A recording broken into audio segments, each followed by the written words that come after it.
Es momento de asomarse a La Ventana Indiscreta, un programa de reflexión y crítica para abrir nuestra mirada a lo mejor del cine. Conducen Anne-Marie Meyer y Amurabi Hernández.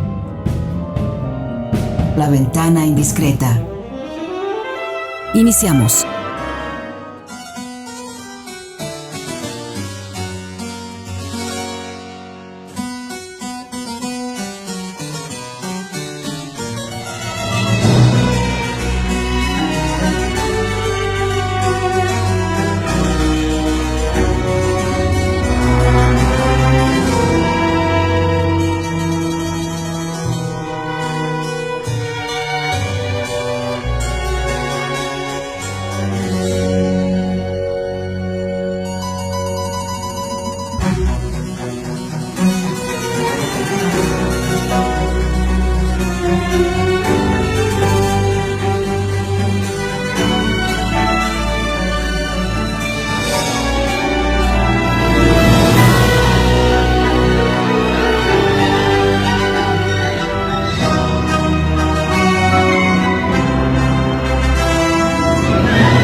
Bienvenidos a La Ventana Indiscreta, nueva cuenta. Estamos aquí hablando de cine en Jalisco Radio.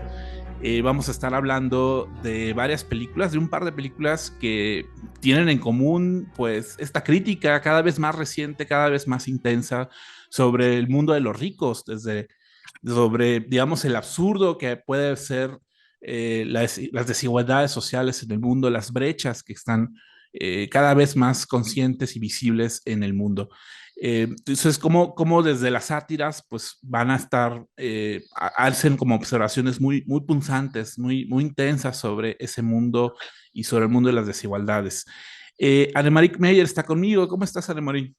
¿Qué tal? Muy bien. Me parece un tema sumamente importante que el cine, desde el cine mudo en el fondo, ha tratado, porque incluso cuando había mucha necesidad en el cine mudo todavía, y después vemos en Chaplin también, hasta pues, sigue también la comedia, hasta Monty Python, un mundo con hambruna, la gente casi no tiene ni pan para comer, y muestran unas mesas absolutamente llenas de comida, de cosas exóticas, de lo más caro, los mejores vinos.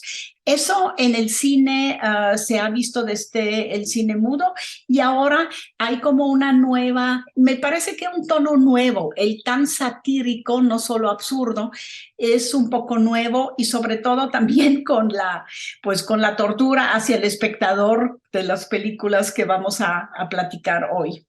Sí, de hecho, mucho de la sátira, de lo que busca lograr la sátira, es justamente revertir roles, ¿no? O sea, que ahora el rico está en la situación del pobre, el pobre en la situación del rico, y entonces en ese contexto, bueno, cómo cada persona, cómo cada uno de los personajes reaccionan, ¿no? Y cómo, digamos, digamos, con lo que está programado socialmente, reacciona y responde ante esas nuevas situaciones. Justamente entramos en el programa de hoy con el tema musical de la película Glass Onion, una película o una historia de Knives Out, ¿no? Que justamente tiene el tema de los ricos en el centro, ¿no? O sea, usa este contexto o este referente de la canción de los Beatles para referirse a algo que parece complicado, pero está a simple vista, ¿no? Y entonces él lo que está queriendo en esta historia de misterio y detectives y de quién es el asesino, por así decirlo, pues lo que está queriendo evidenciar es cómo, digamos, los ricos o la gran clase empresarial, al menos de la de Estados Unidos, pareciera que está transformando el mundo y parece que son como los grandes innovadores, pero en realidad son pues muy caprichosos y son muy inocentes e ingenuos, ¿no? Con lo que piensan que están haciendo de ellos mismos, ¿no? Y eso es esa revelación, ¿no? De cómo son realmente, pues es lo que la película intenta satirizar, ¿no? Pienso en Parásitos, ¿no? También no sé si parte del gran éxito universal realmente de Parásito Y justamente es que se nutre de esos dos polos, ¿no? Los muy ricos que todo lo tienen y los pobres que viven en otro lado y se apoderan luego de la casa y el ambiente de los otros. Y creo que por ahí está.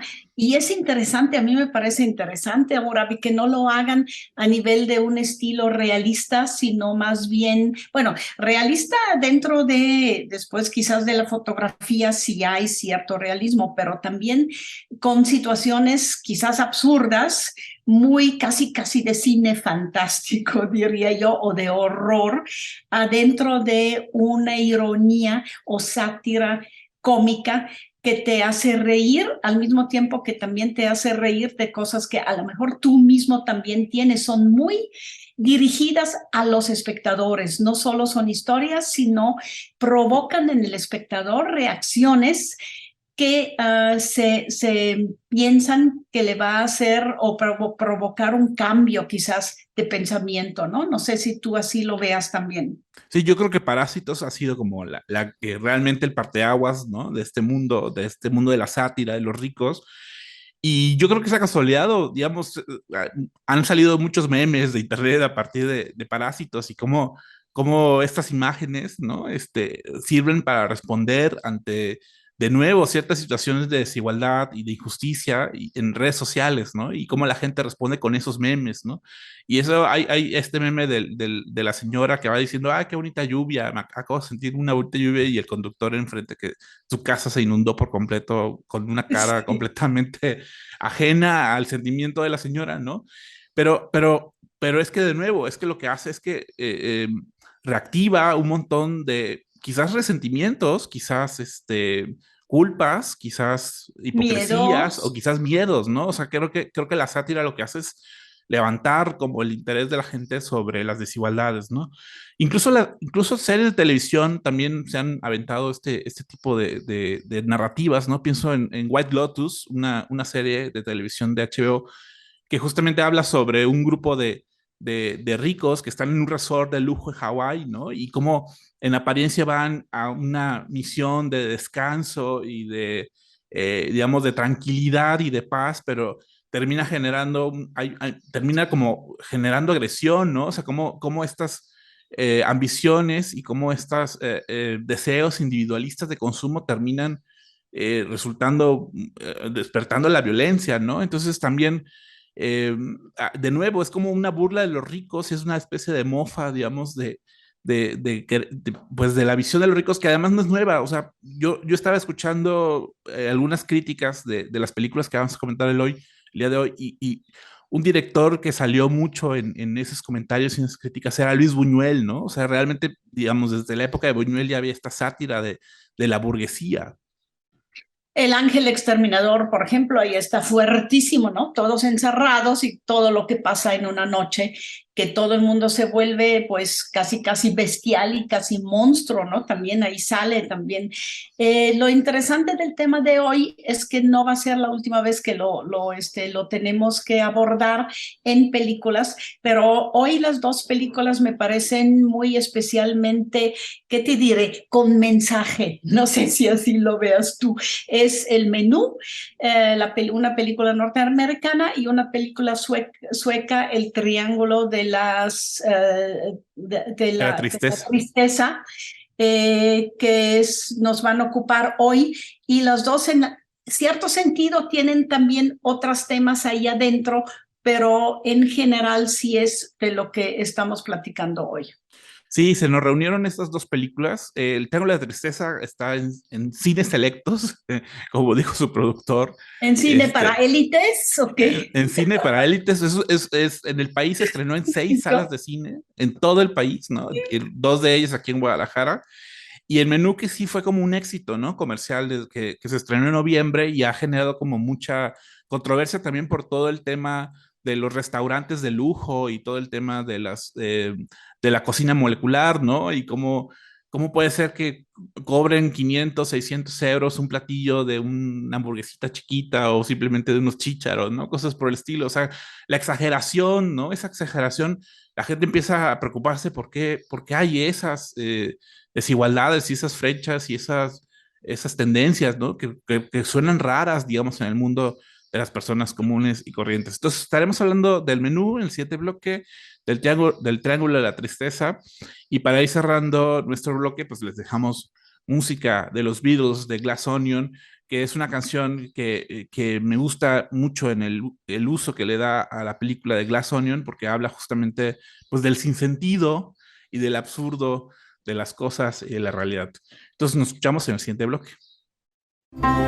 Seguimos hablando de cine en La Ventana Indiscreta. Es momento de asomarse a La Ventana Indiscreta.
Regresamos a La Ventana Indiscreta con música de Colin Stetson para la película El Menú.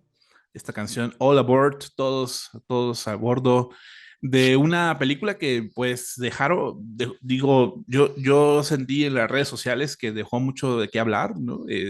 Mucha gente la fue a ver, mucha gente se fue a asustar porque realmente terminas eh, con mucho miedo después de ver esa película y como con la expectativa de si realmente la gente tiene interés de ir a estas cocinas y a estos restaurantes de lujo, donde te pueden servir $500 por un platillo que quizás no necesariamente te llene el estómago, ¿no? Pero aquí creo que el tema de menu, el menú, tiene que ver también con todo el tema de la élite y con todo el tema, digamos, de la clase alta, ¿no? Que de alguna manera busca darle sofisticación a cosas muy comunes como la comida o como la moda, ¿no? Y esa sofisticación termina siendo absurda y termina siendo ridícula y termina generando un montón de desigualdades, de controversias, ¿no? De Menu, pues lo que vemos al principio es una pareja. Él está explicando, habrá gente que diga, le está mansplaineando cómo es ese mundo de ese restaurante conocido por ser el mejor restaurante del mundo, ¿no? La gente quiere ir, paga más de 1,000 euros por poder estar en ese lugar, ¿no? Y es una cocina completamente personalizada, creativa, exageradamente creativa, ¿no? Con ingredientes muy raros, muy extraños, ¿no? Y que eso es lo que a la gente le interesa, ¿no? Como los conceptos que hay detrás de la cocina, de cosas muy básicas como es la cocina. Y ya cuando llegan, pues se van dando cuenta que en ese restaurante, pues los van a tener secuestrados, los van a tener obligados a una dinámica casi muy sadista de la relación entre comensal y chef y cocineros y sirvientes, ¿no? Y obviamente lo que vemos es, podrán escapar de ese lugar o quizás se van a ir revelando las razones por las que esos invitados, esos comensales llegaron a ese restaurante y se dan cuenta que quizás muchos de ellos han cometido faltas muy fuertes, ¿no? Y entonces obviamente pues esa tensión que se ve en ese espacio frío de una isla oscuro, estamos en una noche, ¿no? Va teniendo repercusión casi como una historia de horror, ¿no? Como una visita a un restaurante se convierte en una historia de horror. Anemarie, ¿tú qué piensas de El Menú?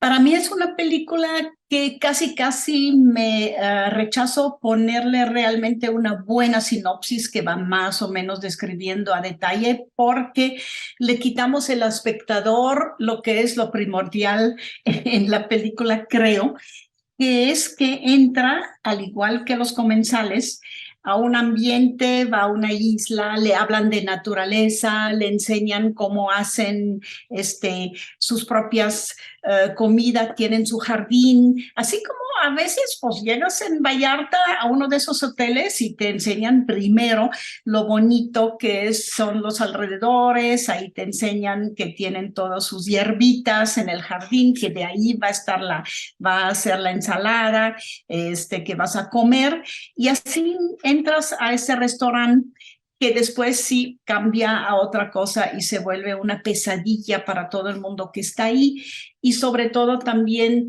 de parte del chef, que es como el dictador sobre ese mundo, muy sofisticado en el fondo, pero poco a poco tiene como esa regresión también a decir de dónde viene y que en el fondo no es su mundo y que él nada más es un sirviente en el fondo que tuvo que sofisticarse cada vez más, pero hay para mí también es un proceso como de venganza que llega de menos a mayor, y lo de cómo llega a mayor, pues eso sí me rechazo a decirlo, a Murabi, porque me parece que eso es parte del shock que le dejamos al espectador, porque si le quitamos esa cosa, pues la película ya no sirve. Pero hay muchos momentos importantes en la película de los que podemos hablar sin venderles lo más importante, ¿no? A Murabi. Sí, a mí lo que me impresionó fue la dinámica de poder que puede haber entre comensales y el chef, ¿no? Regularmente uno podría asumir que el cliente es como digamos, el que es servido, ¿no? El que va a ser El servido, el caprichoso, sí. caprichoso. Y aquí la inversión de roles es muy evidente, ¿no? Y lo interesante, o sea, es decir, ahora es el chef el que obliga a los comensales a seguir ese juego sádico, al cual los ha metido, ¿no? Y decir, bueno, ustedes eligieron estar aquí, ustedes incluso sabían las consecuencias de venir aquí y decidieron venir aquí, ¿no? Y entonces esa inversión de roles de juego y amo, perdón, de amo y sirviente, por así decirlo, me parece muy interesante porque todo el tiempo te estás preguntando por qué los comensales no se defienden de manera más intensa, ¿no? O por qué no argumentan mejor su posición, pero justamente la película habla sobre cómo estas reglas que se han establecido en estos lugares de restaurantes de lujo, en donde uno tiene que obedecer las reglas del lugar, ¿no? Y los contextos del lugar, terminan por generar una relación, pues, comercial, pues casi, pues muy difícil, ¿no? Ya me pasó una vez, ¿no? Yendo a un restaurante aquí en Guadalajara en donde alguien, el compañero con el que fui a comer, a cenar a un lugar de ramen ahí en la Americana, ¿no? Me decía, es que no puedes usar cubiertos, tienes que usar palillos, porque si no te quitan, te sacan del lugar, ¿no? Y es como, yo no entendía por qué alguien me tendría que sacar de un lugar si yo vine aquí a gastar, ¿no? A consumir. O sea, ¿en qué momento los comensales terminaron siendo sometidos a las reglas, digamos, de las industrias o de las leyes, digamos, del mundo de la cocina, ¿no? ¿En qué momento hay esa inversión de roles? Y eso me pareció muy interesante en la película. La película está además estructurado en el menú de tantos platos. No me acuerdo, en algún lado leí que son 12, pero desde el primer amuse-bouche, que es la diversión que se toman en el barco, hasta que después llegan el primer plato segundo, y así está estructurada la película. Y lo que es interesante para mí, lo que se me hace una crítica también para cómo se manejan las cosas del mercado hoy en día, Hammurabi, es que cada plato que el chef les propone a los comensales lo acompaña con una historia. Es decir, cuenta por qué en su vida, qué vivió en su vida y por qué ha encontrado, descubierto, y les ofrece ese plato. Y entonces ahí espérenme, no vamos a comer, déjenme contar mi historia. Y de repente también nos damos cuenta que cada uno de los comensales también tiene su historia y que la película nos comparte esa historia también a través de secuencias que tienen que ver con los platillos.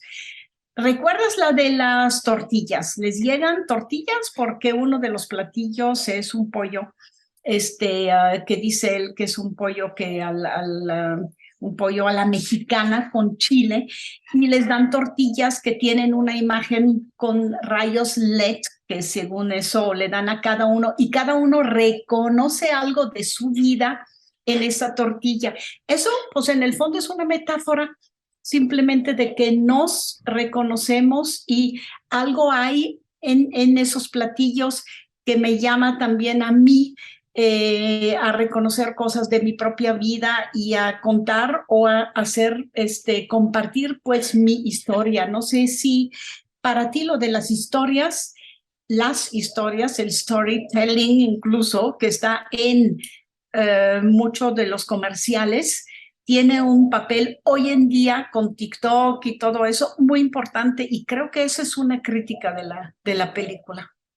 Sí, aunque ahí me llama la atención que en esta película, digamos, uno de los personajes que está fascinado por todo ese contexto de ese chef que admira realmente al chef, pero lo admira de manera casi enfermiza, ¿no? Y dice, bueno, es que tenemos que descubrir el concepto de la cena, del menú, ¿no? El concepto de lo que venimos, ¿no? Y a pesar de que conforme avanza la película, vamos reconociendo que ese concepto lleva a un lado perverso del mundo y de ellos mismos, digamos, estar obsesionados por reconocer esas historias ya parece absurdo, ¿no? O sea, no es realmente algo que, digamos, en la lógica de una persona no deberíamos ahondar en eso. Sin embargo, The Menu tiene a los comensales y a muchos de los personajes metidos en esa dinámica. Y luego lo interesante es que quizás lo que puede ser fácil para el espectador, pero que también ayuda a generar suspenso, es que hay un personaje de una chica que ahí dicen, usted no debería estar aquí, usted no fue invitada a esta cena, y esa primera rechazo, ¿no? A su presencia pareciera un tema elitista, ¿no? Pareciera como un tema de usted no merece estar aquí, ¿no? Pero bueno, finalmente se va revelando que en realidad pues esa persona no es parte, digamos, del plan maquiavélico que se está formando en ese espacio. Y me gusta mucho también el personaje que hace Ralph Fiennes del chef, ¿no? Este chef que tiene una historia muy interesante, que lo vemos a través de fotografías, que es un chef casi perverso, realmente maquiavélico, o sea, su voz, su presencia, la manera en que se impone a los comensales me parece muy interesante en la película, incluso a través de un aplauso, ¿no? O a través de una especie de golpe con las manos, que en donde obliga a todo mundo a detener para que él cuente su historia, ¿no? Entonces ese personaje que está guiando esta historia de sadismo, ¿no? Me parece muy interesante, al menos a mí me gustaron mucho esa dupla de personajes. Es mucho como el general militar, porque pues tiene un ejército que él dice 5 minutos para emplatar, 3 minutos para emplatar, sí, chef, sí, chef, sí, chef, sí, chef, y tiene ahí todo el mundo como robot. Apoyando de que salga bien. Él también, como tú bien dices, decide qué tienen que comer y qué no, y cuándo, por ejemplo, tienen que tomar o probar platillos sin pan, que es un platillo que siempre va con pan, pero ellos son tan especiales que el pan que es para toda la gente, no es para ellos. Hay algo que me disgustó un poco, es decir, obviamente no hay matices, todo es como muy cliché, el chef lo dice, hay en el mundo dos tipos de vidas y personas, hay los que dan y los que toman, los que están en servicio de otros y los que aprovechan de los otros. Son dos lados, es esa polarización total del mundo en los que trabajan para que los otros gocen o se den el lujo, y nada más hay dos partes. Y entonces de ahí hay algo también del desenlace, pero no hay que decir el desenlace para nada, Hammurabi, que también me deja insatisfecha porque me hubiera gustado un desenlace también que por lo menos tuviera algo de matices. Yo sí lo veo todo muy, muy construido en dos polos, ¿no? No sé si estés de acuerdo conmigo, pero pues no le pidamos peras al olmo, porque a lo mejor ese olmo no da peras. Entonces el director Mark Millot más bien viene, creo, de series de televisión, y creo que ahí aprendió a hacer, digamos, un tipo de audiovisual de impresiones fuertes y no matizadas.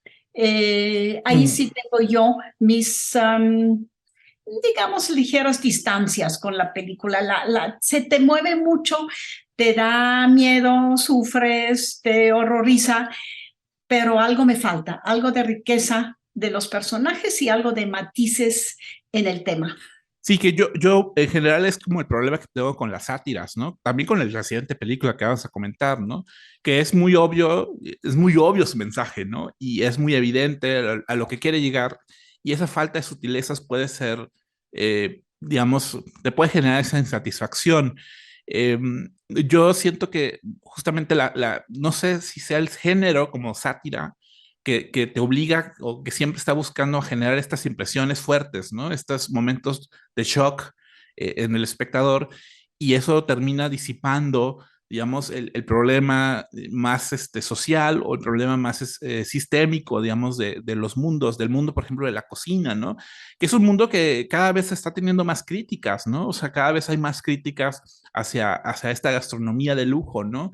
Incluso una de las noticias que más resaltaron fue que este restaurante, el Noma, ¿no? Que es considerado como el mejor restaurante del mundo, que está en Copenhague, cerró hace poco, ¿no? Cerraron sus puertas hace poco, y mucha gente empezó a decir que era porque The Menu había generado esta sensibilidad, ¿no? En contra de estos restaurantes de lujo, ¿no? Porque la explotación laboral era muy fuerte, ¿no? Porque aunque pareciera muy ostentoso y como muy de ricos y todo, ya, digamos, en las cocinas, en el interior de las cocinas, había como conflictos muy fuertes, ¿no?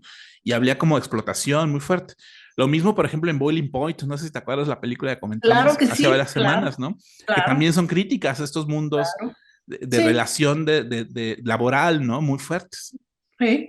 Pero en aquel, por ejemplo, hay una decisión de alguien que trabaja en la cocina, que es la asistente del chef, que dice en un momento, hasta aquí llegué, ¿no? En esa película no hay rebelión del ejército en contra del chef nunca, sino más bien venganza del chef de la clase social que lo estuvo explotando toda la vida. Entonces, bueno, ese es el mensaje que yo le saqué un poco a la película. No significa que no es una película fuerte y divertida cuando la estás viendo.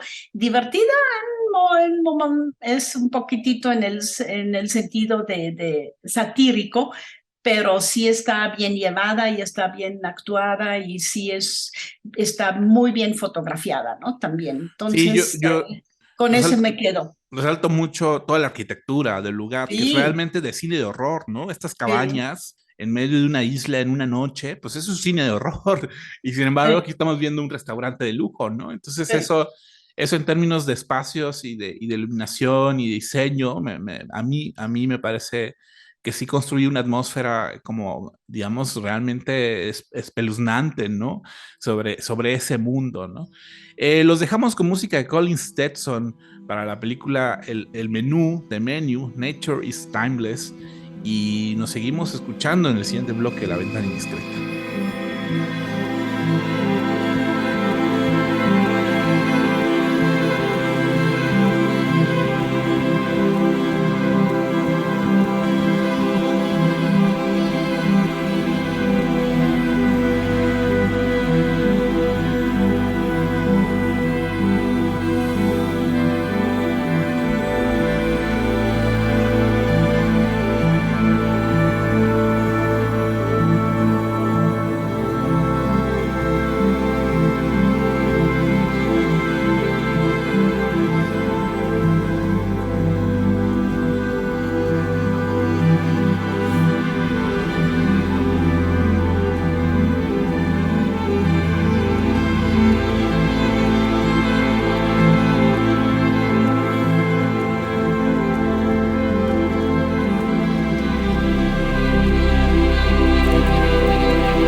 La Ventana Indiscreta.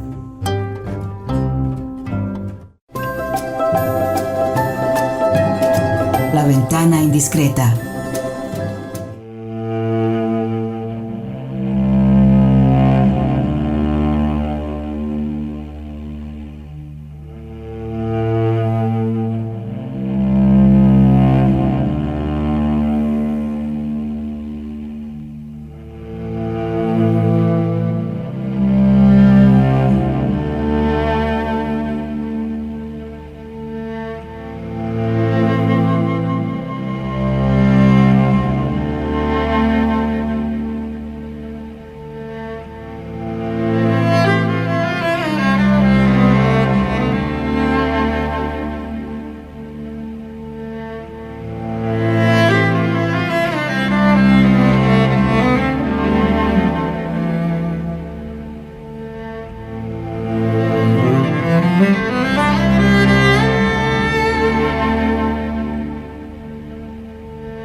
Regresamos a La Ventana Indiscreta, escuchando música que se puede escuchar en la película El Triángulo de la Tristeza de Ocean de Linnea Olson. Esta película que está nominada a Mejor Película en los Óscares y que ya en mayo del año pasado ganó por segunda ocasión una Palma de Oro el director sueco Ruben Östlund, justamente por esta película, una coproducción en realidad muy internacional, digo, es un director sueco, es una producción sueca, pero hay participación de muchísimos países, entre ellos México, con esta productora llamada Piano, ¿no? De este productor de Julio Chávez Montes. Y es una película que pues ha dado mucho de qué hablar, de por qué ganó una Palma de Oro. Ha sido una película muy dividida, con mucha división, pues, sobre el mundo y la sátira justamente de los ricos, de la clase alta, a partir de esta historia de un viaje en yate, de esos yates y cruceros de lujo, ¿no? En donde cada cliente está, la gente, quienes los atienden, conocen personalmente cada uno de los clientes que están en esos yates porque son multimillonarios, ¿no? Y lo que vemos es que como ese mundo en apariencia pristino y vacacional y veraniego, pues va generando una relación, digamos, mucho más conflictiva a partir de una serie de accidentes que aparecen a lo largo de la película y que justamente llevan a esta inversión de roles. Otra vez, la sátira en gran medida es invertir roles, ¿no? Entonces ahora los ricos terminan en situaciones desproporcionadas y paupérrimas y ahora son los trabajadores quienes asumen el control de ese mundo, ¿no? Y de ese, eh, digamos, de quienes asumen ya el mando, ¿no? Y lo que vemos es cómo esa inversión de roles termina generando o provocando un montón de situaciones incómodas. Es una película sumamente incómoda también por todo lo escatológico que vemos a lo largo de la película. Anemari, ¿tú qué piensas del Triángulo de la Tristeza? Que además es un título sumamente gracioso, ¿no? El Triángulo de la Tristeza. Sí, fíjate que el título lo dicen en el prólogo. Hay una especie de prólogo de la película que es un casting para, probablemente sea para comerciales o algo así, porque vemos ahí puros jóvenes hombres guapos, pero de todos los colores del mundo, muy diferentes. Y están pasando por el casting ahí con sus carpetas, sus fotos y con un jurado que después seguramente escogerá al más guapo para vender alguna cosa. En esa, en ese casting conocemos al joven Carl, que es pues tiene aspecto muy sueco, ¿no? Es rubio, alto, la cara digamos, no tan interesante, sino muy apagada, pero también fuerte. Y entonces a él le dicen que camine, tiene el torso desnudo, tiene su pantalón, entonces camina y le dicen, sí, pero camine de otra manera y como que le enseñan a caminar de una manera rítmica, más atractiva, no sé qué. Y uno de los jurados ahí dicen, y no haga esa cara, haga una cara un poquitito más feliz, porque el triángulo de la tristeza que se le pinta en la frente ya se le arruga, tiene 24, 26 años, es decir, ya no es el joven tan atractivo como quizás era a los 18, 19 años. Entonces, el triángulo de la tristeza parece que en la película, o no sé si también en Suecia en general, le llaman a una parte que tenemos en la frente y cuando nos molestamos o cuando estamos tristes, entonces la fruncimos y no debe de ser, tenemos que tener la frente totalmente lisa.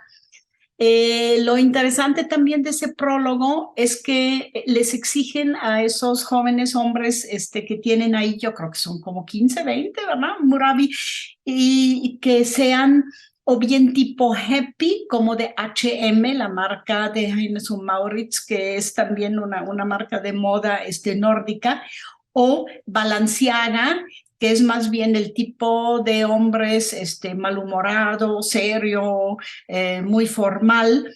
Y ahí en ese prólogo, en el fondo, ya nos dicen también lo mismo que también ya vimos en el menú. En el mundo hoy en día, en esa clase de lujo, hay dos partes. Uno que utilizan y compran H&M, que es la moda, sí es moda, pero más bien popular, barata, y la otra que es Balenciaga, que es la alta costura, como en lo de menú hemos visto la alta cocina. Entonces la moda, la cocina, y también en Östlund, en su anterior película, fue el mundo del arte, que el arte moderno también es el arte sofisticado, y entonces son más o menos sobre lo que juega. Pero aquí el prólogo es con puros hombres, es decir que, cuidado, en toda la película hay que fijarnos mucho en lo de cambios de roles masculino-femenino, y como sobre todo el masculino está pasando por una gran crisis. Creo que eso es uno de los grandes temas también de la película. Sí, de nuevo, la inversión de roles está muy fuerte y se nota mucho y es muy evidente desde el principio. También en una escena al principio donde hay una discusión entre él y su novia, que también es modelo.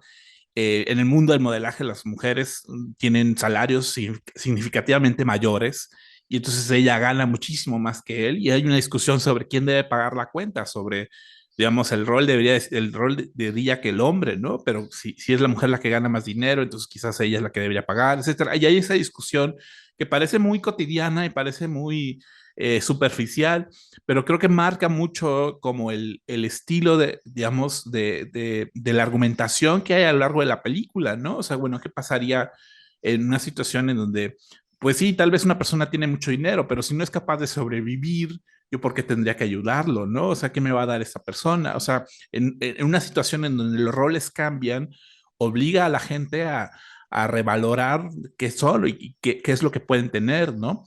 Y tú podrías decir, bueno, quizás esta pareja de jóvenes, pues por ser jóvenes y por ser bellos, pueden conseguir cosas gratis, pero hay otras personas que quizás no son ni jóvenes ni bellas, pero tienen dinero, o tienen historia, o tienen poder, o tienen posición, y eso les permite, digamos, otras cosas.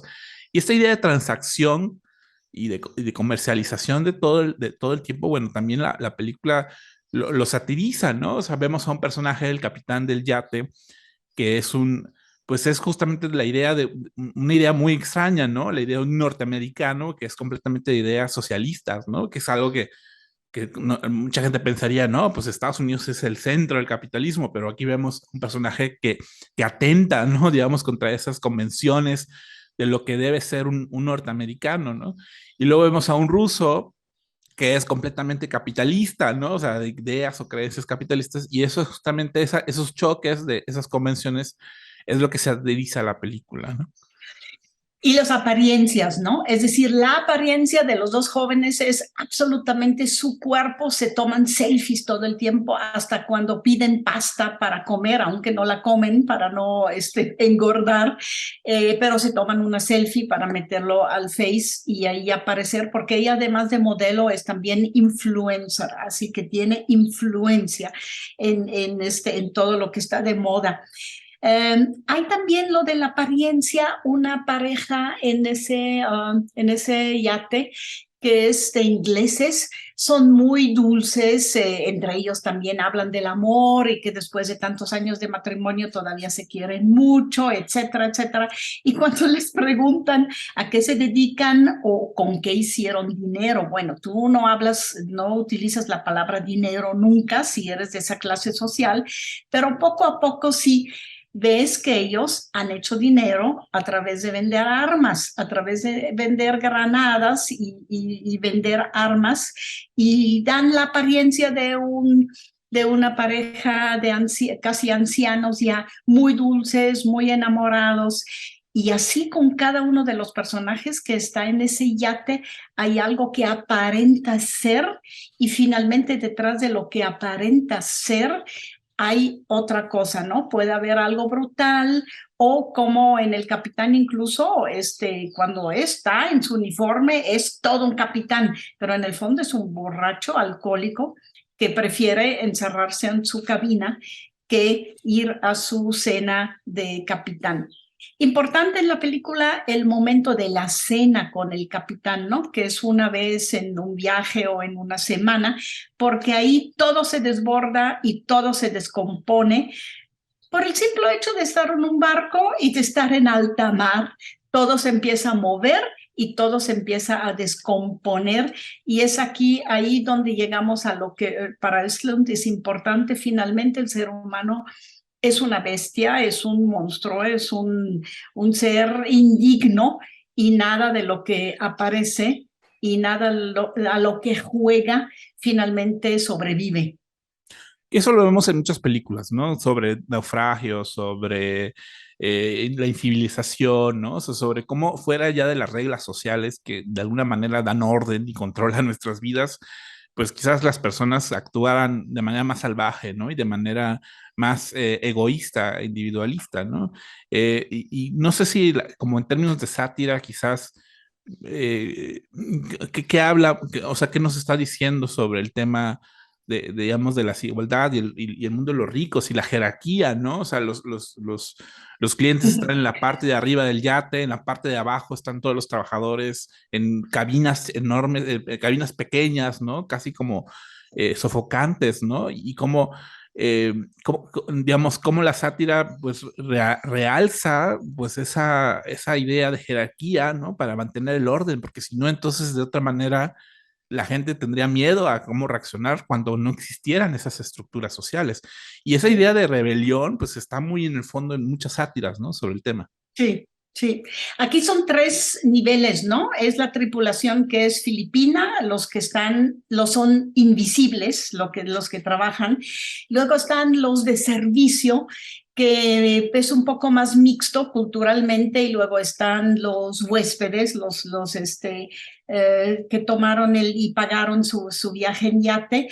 Entonces, eso también, cuando ya hay un accidente y terminan en una isla, ahí empieza a revertirse un poco los poderes, pero también hay lo del romanticismo de una de las ricas que dice, ay, pobres, nosotros aquí nos bañamos en la alberca y divertimos todo el día y ellos no pueden, hay que se bañen ellos. Entonces le obligan a toda la tripulación a bañarse, así como si fueran ellos los huéspedes, totalmente tonto, porque ni quieren, ni pueden, ni les gusta meterse al agua, ¿no? También Hammurabi está ahí también esa manera de romanticismo, de tratar de compartir con ellos la riqueza que yo tengo. Y finalmente lo brutal también de la tortura que pasan los personajes, pero que también en la película hace pasar al espectador, porque sí es una tortura ver lo que vemos. Sí, es una tortura además trabajar en esos ambientes y en esos espacios. Yo te decía en el corte, a mí la idea de los cruceros me parece casi infernal, ¿no? O sea, son espacios de verdad que yo no podría estar en uno de esos, ¿no? Y sin embargo, aquí creo que lo lleva a niveles muy drásticos, ¿no? Y muy exagerados. Y esa exageración y ese absurdo es justamente la propuesta de Triángulo de la Tristeza y del mundo, ¿no? Del mundo de los ricos, del mundo de la clase alta, ¿no? ¿Cómo llega a ser tan absurdo todo eso, ¿no? Pues esta película, si la pueden ver en cines, está apenas en unos cuantos cines a lo largo del país. El Triángulo de la Tristeza también está nominada al Oscar. Y los vamos dejando con música que se escucha en el Triángulo de la Tristeza. Mari, muchas gracias por acompañarme al programa de hoy de La Ventana Indiscreta. Y nos escuchamos en el siguiente programa, al siguiente miércoles. Hasta luego.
Por hoy, cerramos La Ventana Indiscreta. Nos escuchamos la próxima semana.